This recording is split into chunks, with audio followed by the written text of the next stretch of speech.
In den vorangegangenen Videos haben wir uns ausführlich mit den Solid Principles und den Regeln für Clean Code auseinandergesetzt. Aber ich würde Ihnen jetzt gerne noch mal so ein Beispiel in der Gesamtheit zeigen, wie man diese Regel denn in der Praxis anwendet. Und das kommt jetzt. Der Gegenstand von unserem Beispiel ist ein Text-Adventure. Text-Adventure waren mal populär in den 80er und 90er Jahren des letzten Jahrhunderts. Ganz simple Spiele. Man gibt Kommandos auf der Kommandozeile ein und bewegt sich über diese Kommandos über ein Dungeon, das man nicht kennt, das man kennenlernt, indem man spielt. Es gibt keine Bildausgabe, es gibt eben nur die Kommandos. Das System kann einfache Kommandos, so 2-Wort-Kommandos ganz gut verstehen. Ich kann Dinge suchen und Dinge mitnehmen und mich bewegen, in der Regel eben in die 4 Himmelsrichtungen. Und ich treffe auf Monster und wenn ich diese Monster nicht bekämpfen kann, dann sollte ich vor ihnen weglaufen. Wenn ich das nicht tue und noch auf das Monster zugehe, dann kann es passieren, dass das Monster mich einfach tötet. Das ist das Text-Adventure. Wir haben uns hier ein besonders einfaches Text-Adventure vorgenommen. Wir haben der Einfachheit halber nur ein Buchstabenkommandos, nämlich NESW für Northeast, South und West. Das heißt, das sind die Kommandos, mit denen ich mich über mein Spielfeld, über mein Dungeon bewege. Und dann habe ich noch 3 zusätzliche Kommandos, T für Take, D für Drop und U für Use. Das ist es dann im Wesentlichen. Alles Weitere ist meiner Fantasie überlassen. Diese 7 Kommandos müssen implementiert sein. Und ich mache als zusätzliche Bedingung noch aus, dass ich gerne das Spielfeld ausgeprintet haben möchte. Ich gehe von einem simplen, rechteckigen Spielfeld aus von, sagen wir mal, mindestens 5 mal 5 Feldern. Es gibt den Player, das ist das P, und dann gibt es mehrere Monster. Ich gehe einfach davon aus, dass ich hier 3 Monster habe in allen Ecken des Dungeons. Diese Monster können sich bewegen und die sind der Einfachheit halber eben mit den Zahlen gekennzeichnet. Und ich habe außerdem noch zusätzliche Items auf diesem Dungeon liegen. Normalerweise sollte ich die natürlich nicht sehen. Ich sehe die hier aber, um im Debug-Modus das Spiel ausprobieren und entwickeln zu können. Das G steht für Grenade, das P steht für eine Potion, die mich heilt, K steht für ein Knife und S steht für ein Sword. Das ist es und im Prinzip ist meine Aufgabe jetzt, ich muss mich über das Spielfeld bewegen und schauen, dass ich diese Monster töte, beziehungsweise ich kann auch einfach diese Monster sich selber töten lassen, denn das Prinzip des Spiels ist einfach. Man kann immer nur mit einem einzigen Lebewesen ein Feld besetzen, also entweder ich als Player oder ein Monster. Und wenn 2 Lebewesen nebeneinander stehen, also entweder ich neben einem Monster oder 2 Monster nebeneinander, dann bekämpfen sich diese Lebewesen. Das heißt, ich kann auch im Grunde genommen über das Spielfeld gehen und die Monster sich selber bekämpfen lassen und dann einfach nur schauen, dass ich alleine übrig bleibe. Dieses Beispiel habe ich Ihnen als Übung gegeben für die Workshops in SD2, bei denen es um den Meilenstein 1 ging. Das heißt, ich habe relativ schlechten Code, der große Schwächen hat und die Aufgabe war, diesen Code so zu verbessern, dass er den Solid Principles und den Clean Code Regeln genügt. Und dann habe ich mich hingesetzt und angefangen, so eine Beispiellösung zu konzipieren und habe dann ehrlich gesagt immer mehr Spaß dran gekriegt und auch ein bisschen Ehrgeiz und habe es dann zu Ende programmiert und habe gedacht, dann schreib aber auch alle Schritte auf, die du beim Programmieren machst und schau mal, ob du da so ein Beispiel draus machen kannst. Also ich wollte eigentlich so eine Art Entwicklertagebuch damit schreiben. Das jetzt weniger, weil ich denke, dass ich der weltbeste Programmierer bin. Ich mache das halt eine gewisse Zeit, ich habe eine gewisse Erfahrung, aber es gibt immer verschiedene Lösungen und die Lösung, die ich habe, ist bestimmt nicht die einzige und bestimmt auch nicht die beste, die man sich vorstellen kann. Aber ich wollte es einfach mal machen und denke, dass es vielleicht helfen könnte, wenn ich meine Gedanken beim Programmieren mal transparent mache, dass Sie das mal nachvollziehen können. Und dafür habe ich dann eben aufgeschrieben, was genau ich gemacht habe. Wenn ich mir diese 19 Schritte anschaue, die ich gegangen bin beim Entwickeln, dann kann man die in 3 Klassen einteilen. Es gibt Schritte, bei denen ich tatsächlich ein Modell erstellt habe. Ich habe angefangen damit, dass ich mir die Entities für das Programm tatsächlich überlegt habe. Das sind die Schritte 1 und 3. Schließlich habe ich in Schritt 19 das Modell, was ich dann lange Zeit ignoriert habe, nochmal aufgenommen.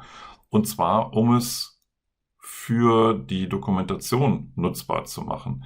Dokumentation war tatsächlich hilfreich, um gewisse Dinge mit meinen Kollegen zu besprechen. Das ist eben auch schon Dokumentation, dass ich meine Konzepte, meinen Code erklären kann. Die zweite Klasse waren einfach Feature-Entwicklungen. Das sind die orange eingefärbten Schritte. Und der Rest, das in grün eingefärbte, sind Refactoring-Schritte. Das heißt, in den grünen Schritten habe ich keine neuen Features hinzugefügt, sondern ich habe mir den Code angeschaut.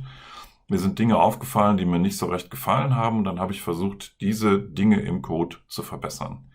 Sie sehen also, im Grunde genommen habe ich angefangen mit einem Blatt Papier und habe mein Modell gezeichnet. Bin dann relativ schnell zum Coden gegangen, habe auch eine ganze Zeit lang das Modell nicht mehr angefasst, habe gecodet. Beim Coden immer so ein Hin und Her zwischen Entwickeln, also zwischen neuen Features und dem Refactoring, und habe am Schluss nochmal das Modell auf einen Stand gebracht, dass ich es zeigen kann und dass ich Konzepte erklären kann. Das war mein wesentliches Vorgehen auf so einer hohen Ebene erklärt. Dieses Hin und Her zwischen Features und Refactoring ist etwas, was ich schon in einem früheren Video mal thematisiert habe. Hier nochmal die Abbildung aus dem Buch von Carola Lilienthal, wo es darum geht, technische Schulden gar nicht erst groß werden zu lassen. Und das geht halt von der Annahme aus, dass jedes Mal, wenn ich irgendetwas mache in meinem Programm, wenn ich irgendein Feature implementiere, dass ich automatisch immer technische Schuld aufbaue. Und das wiederum passt auch gut zu der Art, wie Domain-Driven Design sich selber versteht. Wir haben halt nicht den Anspruch, dass wir das erste Mal schon fertig haben. Wir begreifen Programmieren als einen iterativen Prozess. Die erste Version, die wir machen, die ist nicht die Optimalversion. Die zweite ist auch nicht die beste. Die dritte vielleicht auch nicht. Vielleicht müssen wir eine vierte Version machen, bis wir dann wirklich zufrieden sind. Auf jeden Fall gehen wir immer wieder über unseren Code drüber und versuchen ihn dann an gewissen Stellen wieder besser zu machen. Das ist dieses Sägezahnmuster, was wir hier unten sehen. Und ich habe mir das gar nicht vorgenommen, sondern ich habe es tatsächlich intuitiv so gemacht. Also diese Farbkodierung, die ich eben gezeigt habe, die ist mir eigentlich erst aufgefallen, als ich das, was ich aufgeschrieben habe, angefangen habe aufzubereiten für dieses Video. Ich würde jetzt einfach gerne mit Ihnen alle Schritte einmal durchgehen.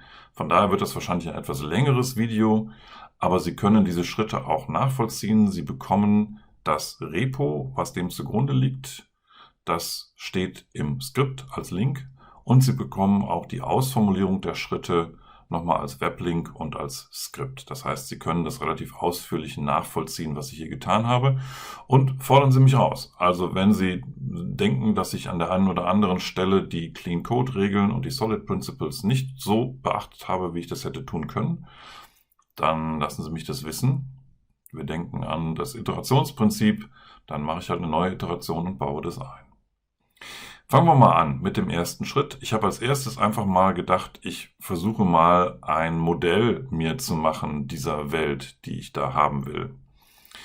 Also ich habe ganz sicherlich einen Dungeon und ich habe Felder, also Fields, aus dem dieser Dungeon besteht. Diese Fields haben eine Koordinate. Auf diesen Fields können abstrakte Items liegen, in der Regel Waffen, manchmal vielleicht auch Heil-Items sowie Potions. Und auf der anderen Seite ist dieser Dungeon bevölkert von lebenden Kreaturen, Living Creatures. Das kann einerseits der Player sein, also ich selbst, oder es können Monster sein. Und beide haben ein Konzept von Strength, also Stärke, weil sie ja miteinander kämpfen. Und jedes Mal, wenn sie kämpfen, dann verändert sich die Stärke. Also man versucht, die Stärke des anderen, des Gegners, zu schwächen. Und wenn die Stärke unter 0 fällt, dann ist man halt tot. Das ist die Idee von diesem simplen Spiel. Als Player bin ich zusätzlich noch in der Lage, die Items, die ich eben genannt habe, auf dem Spielfeld zu finden und aufzusammeln. Ich kann meinen Player aktiv steuern durch eine Richtung. Die Monster bewegen sich zufällig. Das ist im Prinzip mein initiales Modell. Jetzt habe ich mal angefangen, dazu den ersten Code zu machen. Und ehrlich gesagt, da hatte ich dann auch Lust auf ein bisschen Goldplating bei der Darstellung. Ich hatte nämlich Lust, dass der Player und die Monster nicht einfach nur Buchstaben sind, sondern dass die eine gewisse Farbkodierung für die Stärke, die sie noch haben, anzeigen. Und das zeige ich Ihnen jetzt mal im lauffähigen Code. Das Spiel begrüßt mich und ich gebe meinen Namen ein. Dann zeigt es das Spielfeld, so wie eben schon skizziert. Ich selber als Player bin oben links und die Monster sind an den anderen 3 Ecken. Da ich Ihnen jetzt hier nicht das Spiel demonstrieren möchte, sondern einfach nur die Farbveränderung von den Spielfiguren, mache ich mal Folgendes. Ich laufe einfach südwärts auf das Monster 1 zu, das ist das Schwächste, und lasse mich dann langsam und qualvoll von diesem Monster 1 töten. Ich habe die Bewegung der Monster mal eben außer Kraft gesetzt, das heißt, die bleiben statisch in ihren Ecken. Ich laufe südwärts auf das Monster zu, jetzt habe ich das Monster erreicht. Wenn ich weiter versuche, südwärts zu laufen, kann ich da nicht hin, weil das Monster meinen Pfad blockiert. Und man sieht jetzt, wie die blaue Farbe von meinem Player P langsam ins Grüne wechselt. Nach dem Grün kommt Gelb, das Gelb wird stärker. Nach dem Gelb kommt Rot und nach dem Rot kommt Lila und nach dem Lila kommt Tod. Das ist also das, was ich mir so an Goldplating überlegt habe. Da hatte ich einfach Lust drauf. Und dann zeige ich Ihnen mal, wie ich das umgesetzt habe. Ich habe mir aus dem Internet rausgesucht, wie man Farbcodes im Terminal darstellt und habe einfach ehrlich gesagt diesen Code hier kopiert. Ich habe mir dafür eine spezielle Klasse gemacht, nämlich den Color Gradient Printer, der eine einzige Methode Color Print hat, und da übergibt man einen Text und einen Float, der eine Stärke zwischen 0 und 1, also eine relative Stärke, darstellt. Und dann printet die Methode diesen Text in 6 Farbabstufungen aus. Also relativ simpel, aber hat gereicht, um meinen Spieltrieb zu befriedigen. Mein erster Meilenstein war, ich wollte in der Lage sein, diesen Dungeon auszuprinten. Noch keine Bewegungen, noch keine Aktionen, ich will einfach nur den Print haben. Dafür habe ich schon mal diesen Dungeon implementiert. Der Dungeon hat Felder und diese Felder habe ich der Einfachheit halber einfach mal als Array angeordnet. Das war tatsächlich eine Frage, die ich mir gestellt habe, ob das denn geschickt ist, dass ich das als Array mache, und habe aber gedacht, ich kann es eigentlich zum jetzigen Zeitpunkt gar nicht entscheiden. Deswegen habe ich es einfach mal so gemacht und mir im Kopf behalten, vielleicht muss ich es am Ende nochmal ändern. Was ich dann schon gemacht habe, ist, ich habe nicht dieses Gesamtarray als Methode nach draußen gegeben, sondern ich habe eine Methode getField implementiert, die eine x- und y-Koordinate als Index übernimmt und dann das einzelne Feld als Objekt rausgibt. Das heißt, was ich zumindest damit verhindert habe, ist, dass man von außen dem Dungeon die Felder umordnet. Also wenn Sie so an das Solid Principle Open Closed denken, dann habe ich zumindest ein bisschen was dafür getan, um das Innenleben von Dungeon zu verkapseln. Dann habe ich beim zweiten Blick auf das Modell gemerkt, dass ich eigentlich mit einem einzigen Items-Typ auskomme. Das war von der Coding-Reihenfolge noch gar nicht dran, aber ich habe gedacht, naja, wenn es mir jetzt schon durch den Kopf geht, dann kann ich es auch im Modell verankern. Also das war das alte Modell, da habe ich ein Item als abstrakte Oberklasse und dann davon abgeleitet ein Weapon. Und ich hätte dann gedacht, ich kann auch weitere andere Dinge davon ableiten, was weiß ich, Potions und dergleichen mehr. Ich habe dann aber gemerkt, es reicht eine einzige Item-Klasse, eine konkrete Klasse, die im Wesentlichen 3 Attribute hat, nämlich Impact on Self, Impact on Others und Limit of Use. Das bedeutet, ein Item, was ich finde und anwende, hat auf mich eine Auswirkung, hat auf die anderen eine Auswirkung, und man kann dieses Item eventuell nur eine begrenzte Anzahl von Malen benutzen. Eine Potion ist irgendwann alle oder eine Granate kann man nur einmal zünden oder dergleichen mehr. Dann habe ich schon angefangen, die Step-Down-Rule anzuwenden, weil ich habe gemerkt, dass ich beim Initialisieren meines Dungeons eine relativ lange Methode erzeugt habe, nämlich Initialize. Vielleicht sollte ich nochmal auf das Modell schauen. Ich habe eben noch nicht so ganz konkret erwähnt, dass ich eine Game-Klasse habe, die das alles steuert. Wenn Sie an das Dependency Inversion Principle denken, dann ist diese Game-Klasse ein Kandidat dafür, der Assembler für meine ganze Struktur zu sein. Irgendwo muss ich das ja tun. Irgendwo muss ich meinen Dungeon und meine Monster und dergleichen mehr initialisieren und den Game Loop laufen lassen. Und das ist genau die Stelle, das macht mein Game.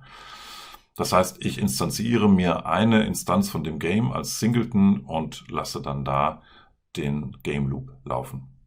Wenn ich mir die Klasse Initialize anschaue, dann hat die 3 größere Bereiche. Oben wird erstmal das Dungeon erzeugt und der Player. Und dann setze ich die Monster auf die 4 Ecken meines Dungeons oder vielmehr auf die 3 Ecken und verteile dann noch so ein paar Waffen und Potions auf meinem Dungeon. Und diese letzten beiden Blöcke kann ich eigentlich prima in Methoden verwandeln. Ich habe jetzt die Methoden Place Monsters und die Methoden Place Items. Und damit wird mein Code mal wieder ein Stück lesbarer. Als nächsten Schritt möchte ich mal meinen ersten Meilenstein fertig machen. Der erste Meilenstein war ja, ich möchte meinen Dungeon ausprinten können, ohne jetzt überhaupt irgendwas daran tun zu können. Und dafür muss ich das Printable Interface quasi überall implementieren. Also ich habe Printable, das hat einfach eine Public Void Print, nicht besonders aufregend. Und Dungeon Implements Printable. Dungeon macht nichts anderes an der Stelle, als über die Felder des Arrays zu gehen und die Felder auszuprinten. Und nach dem Print des Felds kommt immer ein Leerzeichen. Und nach einer Zeile wird dann einfach ein Zeilenumbruch geprintet. Das gleiche muss ich dann auch bei Field machen. Field implementiert auch Printable. Da ist es so, dass auf einem Feld entweder ein Inhabitant sein kann, das ist also der Player oder ein Monster, oder es kann ein Item da liegen, oder es liegt weder noch auf dem Feld und in diesem Fall printe ich nur ein Underscore und falls irgendwas auf dem Feld drauf liegt, dann rufe ich die entsprechende Print-Methode, wobei die Inhabitants Vorrang haben vor den Items. Also ein Inhabitant, der auf einem Feld sitzt, überdeckt das Item, was da eventuell auch noch drauf liegt. Und dann habe ich schließlich noch die Living Creature. Living Creature, wenn wir an das Modell zurückdenken, ist die abstrakte Oberklasse von Player und Monster. Und die ruft diesen eben schon gezeigten Color Gradient Printer auf und printet einfach das Symbol des entsprechenden Monsters oder Players mit der relativen Stärke. Print Symbol ist eine abstrakte Methode in Living Creature, die dann Monster und Player jeweils wieder unterschiedlich implementieren. Get Relative Strength habe ich in der Living Creature implementiert, einfach mit entsprechenden Attributen. Damit habe ich eine Lösung, die erstmal einigermaßen elegant ist. Ich habe das Printen von oben runter strukturiert, immer so, dass das Printing quasi delegiert wird an das nächstniedere Element. Was vielleicht nicht ganz so schön ist, das ist, dass die Textausgabe jetzt quasi in meinem ganzen Code verstreut ist. Da würde ich vielleicht später nochmal dran gehen wollen. Für den Moment ist es, glaube ich, in Ordnung. Dann machen wir als nächsten Entwicklungsschritt mal, dass wir den Player bewegen können. Erstmal noch nichts sammeln, nicht kämpfen, nur bewegen. Dafür ist es wichtig, dass wir in dem Game Loop immer wieder Kommandos aufrufen.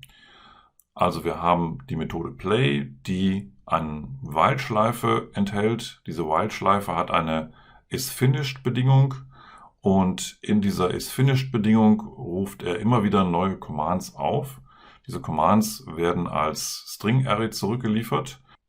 In der ersten Version liest er einfach nur die einzelnen Teilwörter von der Kommandozeile ein und gibt sie dann entsprechend einfach nur aus. Er macht noch nichts.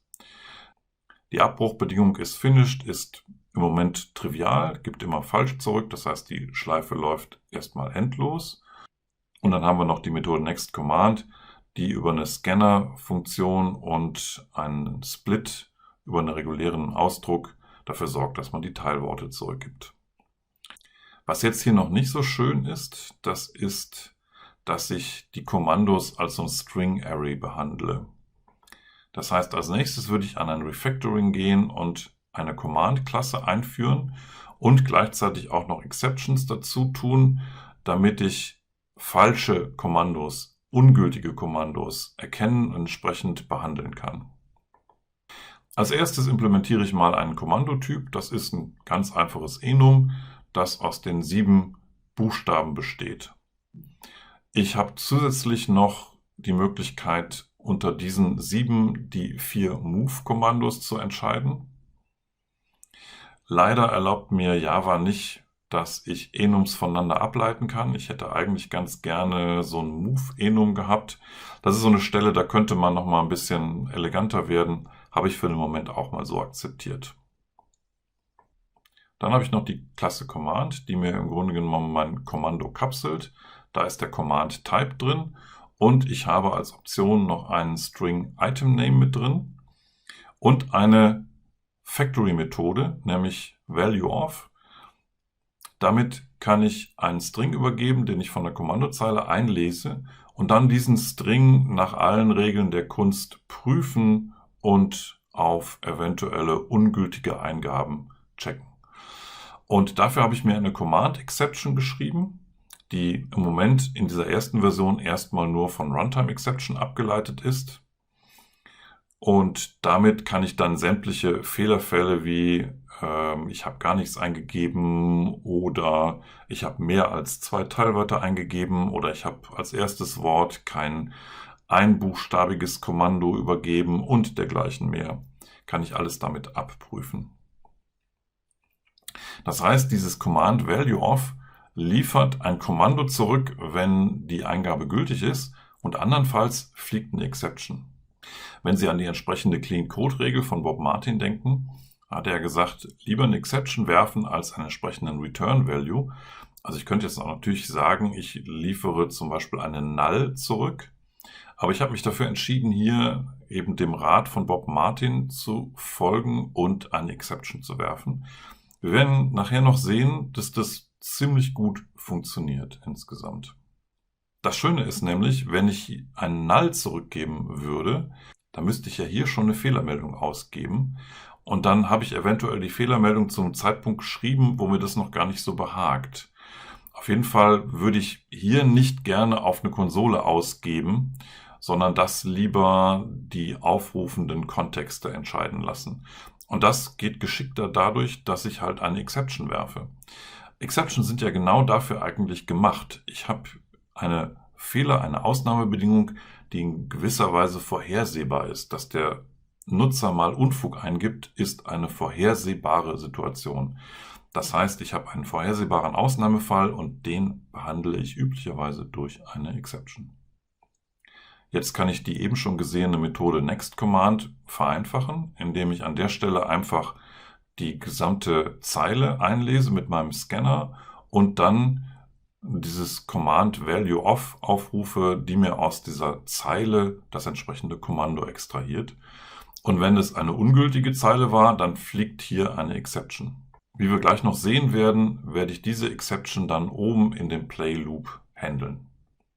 Und die Schritte 8 bis 19 kommen dann in Teil 2 dieses Videos.